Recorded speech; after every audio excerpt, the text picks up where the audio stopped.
अशी वांगी लावले ती 10 गुंठ आणि त्याच्यामध्ये हे कोबीज लावलंय असं बेडवर ड्रिप टाकून. बघा हे लागल्यात वांगी.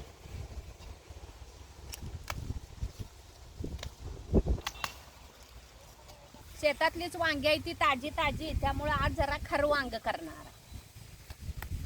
कोबीच्या गड्ड्यास नाही, हे आता गड्डे तयार व्हायला लागले. हे बघा अजून 1 महिना गड्डा तयार व्हायला पाहिजे. अशी ताजी ताजी हिरवी हिरवी वांगी घ्यायची, खरं वांग कराय.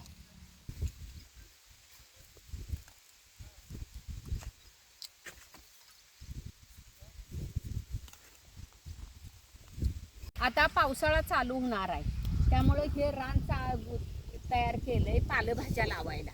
सगळ्या प्रकारच्या पालेभाज्या इथं लावायच्या, त्यामुळे पावसाळ्यात भाज्या सगळ्या चांगल्या येतात. आंबट चुक्का, पालक, मेथी, थोडं घरात पण खायला येतंय आणि बाजारात पण विकायला येतंय. त्यामुळे आता ह्या भाज्या इथं लावायच्या.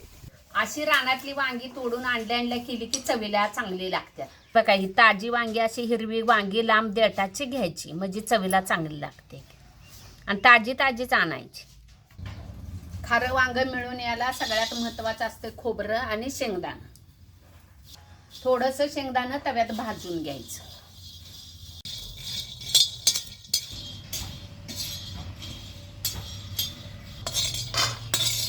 खारं वांग करायला आता पहिला मसाला वाटून घ्यायचा.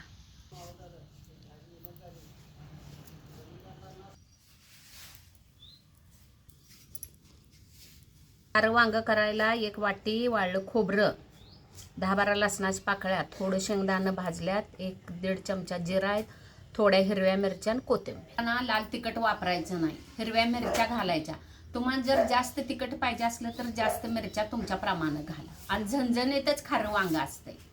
असं बिन तिखट मिरच्या नसल्याला घातलं की नाही, असं म्हणजे खारं वांग चवीला चांगलं लागत नाही, मिळमिळ लागल्यासारखं लागतं. ही वल्ल शेंगदाणं व्हायच्या अगोदर पहिला शेंगदाणं वाटायचं, म्हणजे पटपट वाटाय येत नाही. खोबरं लसूण वाटताना मग शेंगदाणं वाटा येत नाही.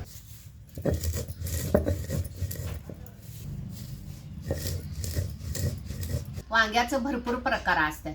त्यात डाळ वांग, भरलं वांग किंवा खारं वांग. पण लोकांनी जास्त करून का नाही डाळ वांग लय आवडतात. आमच्या तर सारखं आठवड्यातनं 2 वेळा डाळ वांग असते.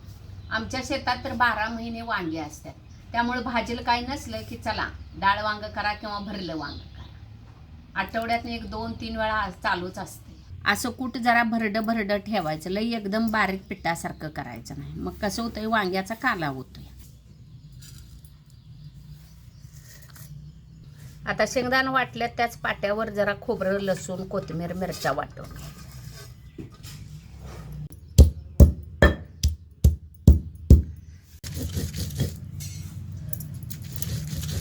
आता ही मसाला वाटून घेतलाय, ह्याच्यात आता हे शेंगदाणं मिक्स करायचं आणि थोडंसं अजून वाटून घ्यायचं, म्हणजे एक जीव होतो. या ही पाट्यावर वाटलं, ह्याच्यात थोडंसं चवीनुसार मीठ घालायचं, 1-अर्धा चमचा हळद घालायची. आता हे सगळं मिक्स करायचं आणि थोडंसं वाटायचं, म्हणजे एक जीव होतो. या सगळं मसाला पाट्यावर वाटल्यानंतर वांगी चिराय घ्यायची. नाहीतर अगोदर तुम्ही वांगी चिरचिला आणि पाण्यात टाकली तरी पण ती वांगी काळी होतात. म्हणून मसाला तयार झाला की मग वांगी चिरायची आणि पाण्यात टाकायची. तुम्ही वांग चिरताना थोडा तर देठ ठेवायचाच. मग तुम्ही खारं वांग करा, पातळ वांग करा, कुठलं पण वांग करा, त्या देठात सुद्धा चव असत्या. असं वांग शिजायला लागलं की देठाची चव त्यात उतरत्या, म्हणून ही देठ ठेवायचाच. वांगी भरून करताना अशी बारीक बारीक वांगी घ्यायची आणि आडवी उभी अशी चिरायची, म्हणजे आता एखादा आत वांग खराब असते ते पण कळतं. ह्याच्यात असा दाबून मसाला भरायचा.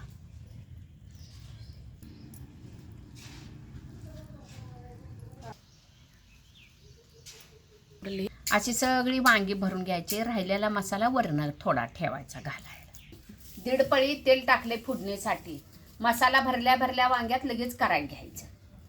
जिरण मोहरी 1-1 चमचा टाकायची.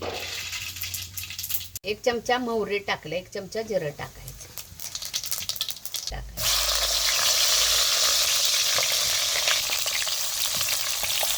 असं तेलात थोडंसं खालवर करायची वांगी.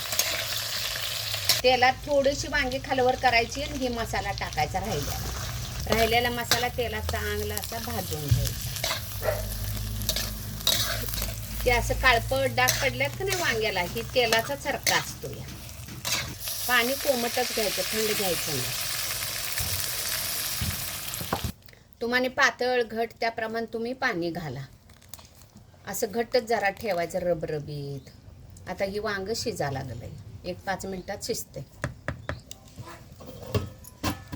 कुठलं पण वांग शिजवताना 75% शिजवायचं. असं पूर्ण वांग गिर होईपर्यंत शिजवायचं नाही, नाहीतर काला होतं. असं खाताना का नाही वांग्याचा देठ धरून खायला यायला पाहिजे, असं वांग शिजवायचं. 75% आपण वांग शिजवलं आणि खाली उतरून ठेवलं तर त्या वाफेनं आणि शिजतंय वांग.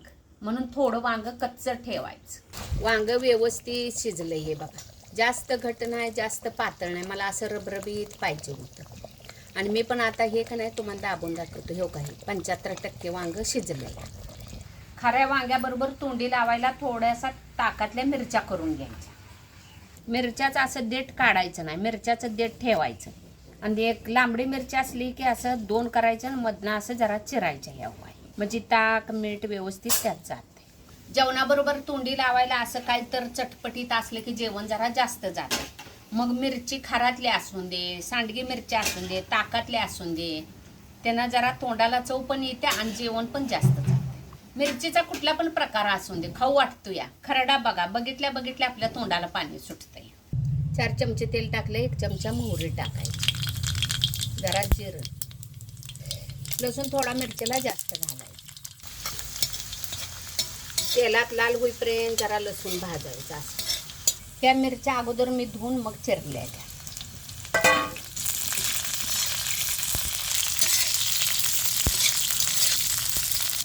चवीला मीठ टाकायचं वरून, थोडीशी हळद घालायची.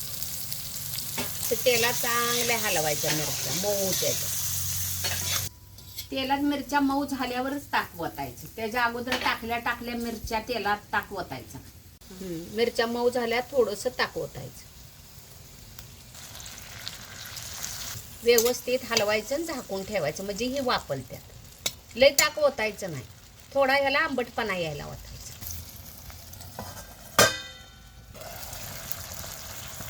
ताकात अशा मिरच्या शिजवल्या की आंबट जरा तिखट चवीला चांगलं लागतं.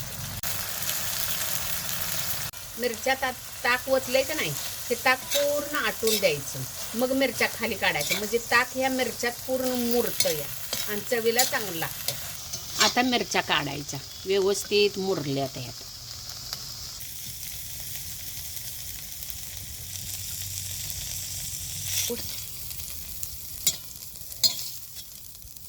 आता हे बघा कसं खारं वांग झणझणीत झालं या.